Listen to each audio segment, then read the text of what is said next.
Okay, so I did a video on this, but a topic that came up in work today was how to manage fear. So it's a big topic with a lot of people because obviously fear enables a lot more stress, and when we're more stressed, it's top of mind. It causes a lot of issues for us, so we're concerned about it.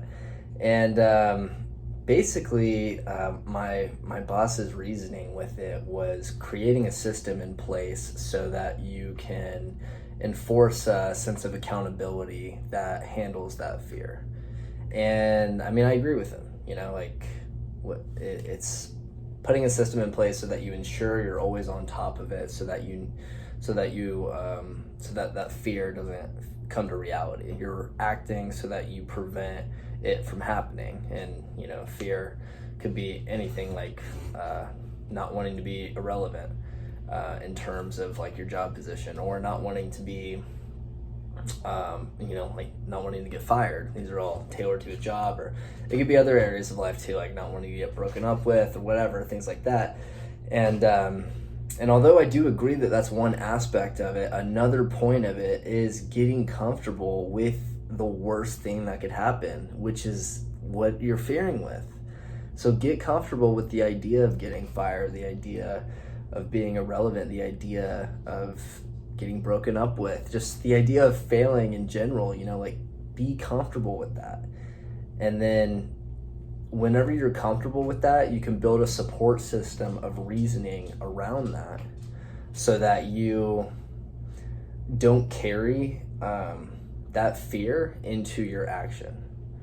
So it's good to act so that, the worst case scenario doesn't happen. That's great, but you don't want your action to come from a place of, oh, I'm doing this to prevent a fear from happening. It seems a lot more secure when it comes from a place of, oh, I'm doing this because I love what I'm doing, or I can appreciate the process enough in order to excel in what I'm doing. I don't want the fear to happen, but it's not really a fear anymore because I'm okay with it happening. I've already come to terms with it mentally, so I don't carry it with me day to day. It doesn't taint my action. And if that fear truly does happen, and if I've truly convinced myself to a confident level as much as I think I do, then when that fear happens, if it does, then that's okay. We have a plan in place. There's a support system in place. It's okay. What's the worst that can happen? Like, dissolve your ego, kind of just come back to what matters in life. Another way to look at it is getting comfortable with the most minimal thing that is like a minimal criteria for your happiness, and start like thinking about, like, from a minimalistic standpoint, like, what do I really need to be happy, and like the people around me. So with me, for instance, it's literally just providing security with my family. And then aside from that, I mean, I carry a happy mind state with me day in and day out. Maybe that's for another video, in terms of how you internally validate yourself and carry that externally so that you attract your reality.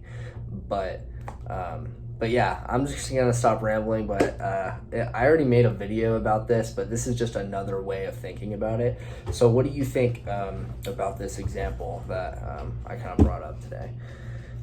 Do you have a balance between the two? I mean, obviously it's good to have a system in place so that, like, the worst case scenario doesn't happen and you're acting to ensure it doesn't happen. But how do you balance carrying your position from a standpoint of, oh, I'm doing this because I don't want this other thing to happen? So balance that with, oh, I'm doing this because I want what I'm doing also. So yeah, what do you think?